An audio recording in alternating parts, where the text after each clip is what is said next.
waaw dossier Azer bi moom li ñuy wax rek tous les jours suite et pas fin la saa yaakaaree ni xëy na dem nañ dépassé nañ dossier boobu noonu dafay ñëwaat sur la place publique mais cette fois-ci nag ki nga xam te ni moom moo nekk Thierno Alassane Sall comme ni ñu ko waxee démb moom moo sàkku ñu indi ay leeral def benn question écrite adressé ko ki nga xam te ni moom moo nekk ministre des finances et du budget jaarale ko ci taabalu direct président de l'Assemblée nationale El Malick Ndiaye bi mu defee loolu nag waa ministère des finances et du budget tontu nañ ko directeur général de l'ASER également tontu na ko mais damay taxaw tuuti rek ci tontu bi nga xam te ni waa ministère des finances et du budget def nañ ko dafa mel ni dañuy jàngal Thierno Alassane Sall parce que moom boo xoolee seen lettre bi terme yi nga xam te ni moom la Thierno Alassane Sall posé wu ci question dafa mel ni dañ ko jëlal benn bu nekk di ko tontu di ko wax terme boobu lan lay tekki c'est comme si Thierno Alassane Sall moom comprendre lu mbiri quoi man ni ma gisee réponse bu ministère des finances et du budget c'est comme si ñuy wax ak benn xale bu noonu naan ko yow lii nga ñu doon laaj waaye lii lay tekki liiral bu baax xoolal bu baax a baax donc loolu moo waral ñoom ñu génne seen réponse mu nekk kon le contrat liant Azer à AE Power EPC mu nekk benn contrat boo xam ni électrification de localités rurales au Sénégal pour un montant global de 91,97 milliards de francs CFA signé le 23 février 2024 donc xam nañ 23 février 2024 ban gouvernement moo fi nekkoon ñan ñoo nekkoon responsable yi kan moo nekkoon directeur Azer à l'époque kan moo nekkoon ministère des finances Azer ci tutelle ban ministère la nekkoon kan moo fi nekkoon période boobu noonu mu ne une garantie d'avance de démarrage à hauteur de 20% du marché ci noonu la ñu ko tëggee woon amaat beneen garantie d'avance de démarrage pour les dépenses déjà engagées à hauteur de 20% du marché ak beneen garantie de bonne exécution à hauteur de 5%. noonu la ñu tëggee li nga xam te moom moo nekk projet bi mobilisation li nga xam te moom moo nekk les finances garantie avance de démarrage bi donc waa ministère des finances ci seen document bi wax nañu Thierno Alassane Sall loolu lan lay tekki parce que ñoom xam naa dañu njaartu ni xamuñu lan lay tekki ci biir document ñu ngi koy wax ne ko elle permet à l'entreprise attributaire de bénéficier d'un compte sur le montant des travaux si elle ne respecte pas ses obligations contractuelles lu ci dem ni ay retard ay abandon la société garante rembourse à l'État l'empreinte non justifiée société bi nga xam te ni moom moo porté wu garant moom mooy rembourser xaalis État wu Sénégal bu fekkente ni kon jafe-jafe yu mel noonu ma lim noonu am na donc à part boobu aussi waxaat nañ Thierno Alassane Sall lan mooy modèle d'engagement de l'assureur assureur bi naka lay engagé woo wax nañ ko ni ko pour se prémunir contre les risques liés à l'exécution du marché l'assureur fixe une prime d'assurance en contrepartie de son engagement. Il peut exiger des contre-garanties, hypothèques, caution salaire, caution solidaire, déposit, etc. De la part de l'entreprise attributaire, il a recours à l'assurance. On peut recourir également à l'assurance. Donc, expliquer également les règles de validité des garanties parce que foofu noonu aussi ci la Thierno Alassane Sall leen gën a attaqué parce que moom dafa jàpp ni garantie yi xëy na validul jaarul yoon warul woon a permettre société bi mu lever ci ay fonds donc moom ci seen réponse waa ministère des finances et du budget wax nañ Thierno Alassane Sall lan mooy les règles de validité des garanties mooy que les garanties ne sont valides que si une prime d'assurance est payée bu fekkente ni prime d'assurance bi fay nañ ko ci la garantie yi ñu door ko mën a considérer ci lañ ko mën a jàpp ne lu valable mu ne le code de l'assurance article 13 bi nga xam te Thierno Alassane Sall également cité woon na ko ci question écrite am mu ne de la conférence internationale des marchés mooy code CIMA d'assurance impose cette règle avec des exceptions mu ne si le contrat concerne un risque de l'État ou de démembrement délai de paiement de 180 jours beneen mu ne si le prime dépasse 80 fois le SMIC annuel délai de 60 jours pour le cas d'espèce il faut retenir que ñoom Thierno Alassane Sall la ñuy waxal date d'émission des garanties bi nga xam te Sonac def na ko date d'émission bi mu def garantie le 20 mars 2024 la woon date de paiement de la prime d'avance par virement bancaire loolu mu ngi am le 20 juin 2024 mu ne délai de 10 jours yi nga xam te observé nañ ko entre l'émission de la garantie et le paiement de la prime mu ne reste largement conforme au délai maximal de 180 jours autorisés pour les risques portant sur l'État et ses démembrements 180 jours la ñu la wax waroo ko dépasser ñoom ci durée wu 90 jours ci la ñu def li nga xam te ni moom moo nekk transaction yi donc ñuy fàttaliwaat kon foofu noonu Thierno Alassane Sall kon xëy na que ni moom moo juum mais ba léegi ñu ngi ci règle yi mu ne bu fekkente nag li nga xam te moom moo nekk les 37 milliards de francs CFA parce que Thierno Alassane Sall également foofu aussi daf leen ci poser wu des questions parce que dans sa question écrite jàpp nañu ni 37 milliards yooyu doon am na lu ci leerul ñu di ko leeral moom ne ko le montant de 37 milliards de francs CFA mentionné dans certaines publications ne correspond pas à la prime versée à l'entreprise du prime bu ñu versé entreprise bi mais aux capitaux assurés dans le code des garanties délivré par la SONAC autant pour moi pour le compte d'AOPO EPC. Ces garanties, à savoir une avance de démarrage 20% du marché, une avance de démarrage pour les dépenses engagées 20% du marché, une garantie de bonne exécution 5% ont été réquisées par l'ASER sur un marché de 91,97 milliards de francs CFA mu nekk montant bi nga xam te moo nekk montant wu marché bi sur 3 ans exécution sur 3 ans loolu mooy xam te wax na ko la prime annuelle d'assurance autant pour moi s'élève à 947 millions de francs CFA les 37 milliards représentant donc l'engagement financier garanti ñëw nañ également def des clarifications et des conclusions toujours xam naa destinées à Thierno Alassane Sall mi comprendrewul mbir yi contrairement aux affirmations parues dans la presse les garanties ne sont ni fictives ni irrégulières parce que jour boobu noonu am na une certaine presse boo xam te ni dañ ne garantie yi jaarul yoon ñeneen ñi garantie c'est fictive maanaam bind nañ ko ci ay kayit rek wante en réalité déposé wuñu garantie amul donc waa ministère des finances et du budget nee nañ loolu nga xam te am na ay journaux yu ko wax loolu du dëgg demewul noonu mu ne elles répondent à un cadre légal et contractuel bien défini et respecté li nga xam te ni moom la yoon santaane ci marché yu demee nii nañu ko bëggee noonu la ñu ko defee leur émission est parfaitement variable car les conditions de délai sont remplies conformément à la réglementation de la CIMA.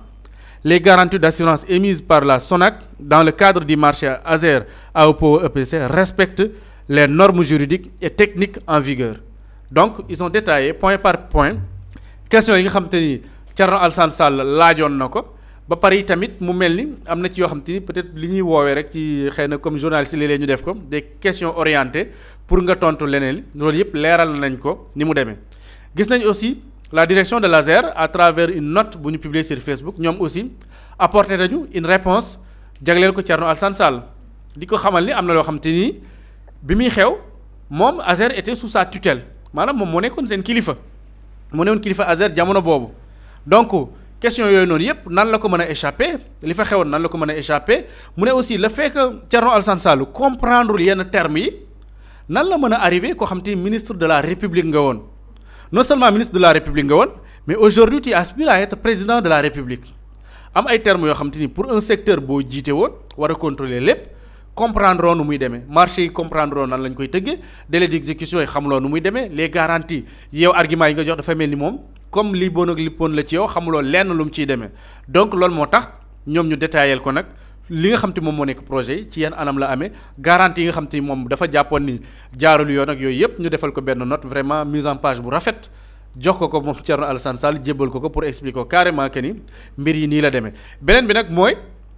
le directeur de l'ASER convoqué invité woon na ko à un débat pour ñu waxtaanee mbir yi mais Thierno Alassane Sall ci li ma gisagum ba léegi joxeegul une suite favorable pour ce débat comme moom nekkoon na fi ministre boo xam te ni l'ASER était sous sa tutelle donc war na comprendre lépp loo xam te ni tey war na mën a nekk marché concerné ASER y a le nouveau directeur général bu muy demander des comptes des informations kooku invité na ko à un débat public donc pour man bu fekkente ni y a des doutes y a des questions yoo xam te ni peut-être moom jàpp na ni leerut mais ce débat moo war a nekk l'occasion parfaite pour moom mu apporter ci des pour moom la nouvelle direction de l'ASER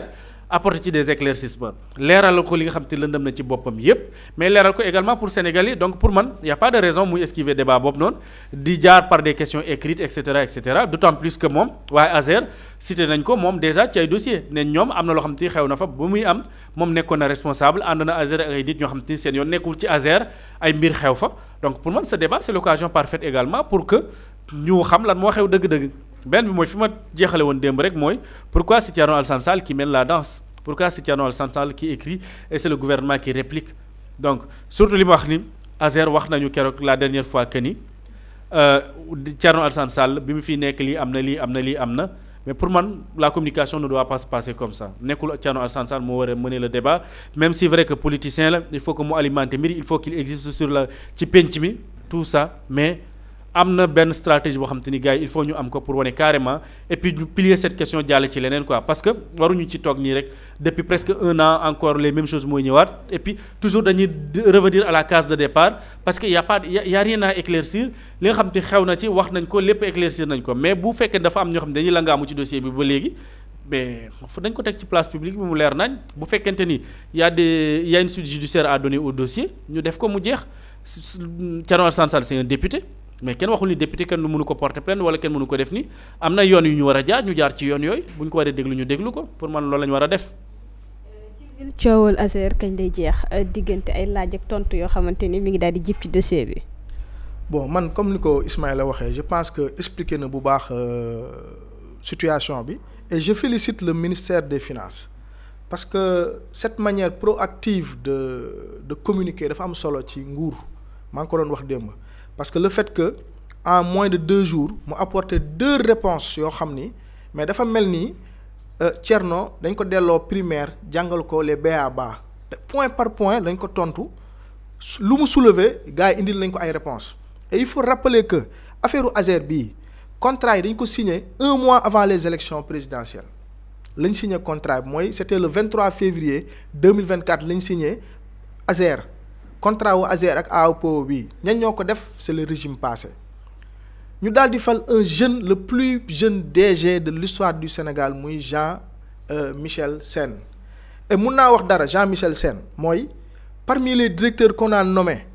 c'est l'un des directeurs boo xam ne dafa am un bilan factuel clair net c'est-à-dire que bu ñu noté directeurs yi actuellement mun naa ne Jean-Michel Sène bokk na ci directeurs yi nga xam ne liggéeyam c'est factuel sénégalais yi ñoo ngi koy gis di ko dund mu leer mu nekk benn réussite boo xam ne dafa palpable dafa concrète donc ci kaw loolu Jean-Michel Sène pour vous dire que ni le 16 mai bii passé rek 33 localités indil na leen électricité grâce à Azer mu am un objectif de 74% yoo xam ne atteindre na ko déjà te at bi jeexagul te nee nañu objectif u Azer actuellement à travers le programme universel d'électrification mooy ñu fexe ba électrifier 424 localités moom moo ngi ci 315 kon boog c'est un jeune boo xam ne c'est à féliciter mais malheureusement Thierno Alassane Sall le directeur l'a convoqué à une réunion à une discussion plateau TV boobu la foofu la mbir yi war a leeree yow ka ngay accuser nee na la ñëwal ñu def plateau TV sénégalais yi seetaan ñu taal caméra yi taal lumière yi ñu jàkkaarloo nga indi say question ma indi samay réponse ñu waxtaan nga daw ngay laqatu ci ginnaaw posture député di interpeller mais ministère yi amuñ jotam waaye kii mais gars yi amuñ jotam waaye Thierno Alassane Sall gars yi saa waay comme li ñuy wax rek multiplié par 0 la c'est-à-dire que il faut maintenant que Thierno Alassane Sall se ressaisisse mu comprendre ni Sénégal ñun ñoo ko bokk te actuellement il est en train de s'acharner sur un jeune boo xam ne il fait partie des directeurs yoo xam ne actuellement ils ont un bilan positif un bilan factuel clair net et précis boo xam ne sénégalais yi ñu ngi koy dund te dafa am benn mission bu noble mooy électrification nag courant bu yegsee ci gox boo xam ne amul woon courant ci jamono joo xam ne moom nekkoon na ministre parce que moom il fait partie des acteurs principaux du régime Macky Sall te ji régime mu Macky Sall Thierno Alassane Sall dañ ko ciy dédouané parce que il a été ministre la woon nekk na plusieurs fois ministre ci régime mu Macky Sall donc tey jii man dama ne est-ce qu'il n'est pas jaloux quelque part ci le plus jeune directeur du Sénégal bi nga xam ne tey jii mooy Jean-Michel Sène ci réalisation yi muy def kon boog tey jii man damay ne félicitations au ministre des Finances pour cette réponse claire méthodique mais aussi tamit waaw dynamique non mais bi réponse yi moom xoolal gaaw na quoi ay tableau xoolal dañ ko indil ay tableau indil ko ba mu leer détaillé ko nag jox ko mu jël nga jël tamit Jean-Michel ñëw tamit à travers sa page Facebook démb ak Twitter mu daal di tontuwaat Thierno Alassane Sall moom tamit mu ñëwaat ci ay détails dëggal li ministère bi wax ba pare ñëwaat ci ay détails kon boog tey jii man vraiment j'ai été très satisfait et le jeune là il est très pertinent vraiment gàcce lu ñu Jean-Michel Sène te ñoo ngi koy encourager pour wax ko rek di ko lancer benn message personnel ne ko genre yi bu ñu leen sax mën a xam naa ni mënu ko sax déstabiliser mais dafa nekk benn source de motivation bu bees boo xam ne parce que comme li may wax rek Thierno Alassane Sall il faut que gars yi comprendre ko rek man je pense que voilà il cherche à exister dans une opposition mais malheureusement li muy interpeller nguur gi nii moom sax mooy déjà mooy tontu boppam. ayca xam naa ni daal di nañuy egsi ci cappaandaw gi dañu lay daal di bàyyi rek nga daal di tàggatoo wax. Mously Immo Sénégal moo leen di indil saafara ci jafe-jafe bu ngeen am ci wàllum immobilier yow mi bëgg a jënd kër yow mi bëgg a tabax wala nga jaay sa terrain jokkool ak waa Mously Immo ku am sa kër bëgg ku la ko terrassel wala nga am sa tool bëgg ku la ko lotisel defal la ko ay terrain Mously Immo Sénégal daf leen koy jàppandal gunge leen ci anam gu mucc ayib ku am sa kër itam te nekkuloo ci biir réew mi bëgg ku la ko toppatool gérer la ko Mously Immo moo ci gën a gaaw gën ci wóor ku bëgg réfectionner tabax wala nga defar plan architecte mën nga jokkoo itam ak waa Mously Immo Sénégal mën ngeen leen a woo ci 77 887 25 13 77 887 25 13 Mously Immo indi saafara ngir jëndum kër tabax jaayum terrain terrasse yi ay tool wala lotissé ko defal leen ko ay terrain loolu lépp Mously Immo moo ci gën a gaaw man ngeen itam abonné ci seen chaîne YouTube Mously Immo Sénégal ngir am yeneeni xabaar yu gën a dëggu wala itam wàllum conseil ci wàllum immobilier fii ci biir réewum Sénégal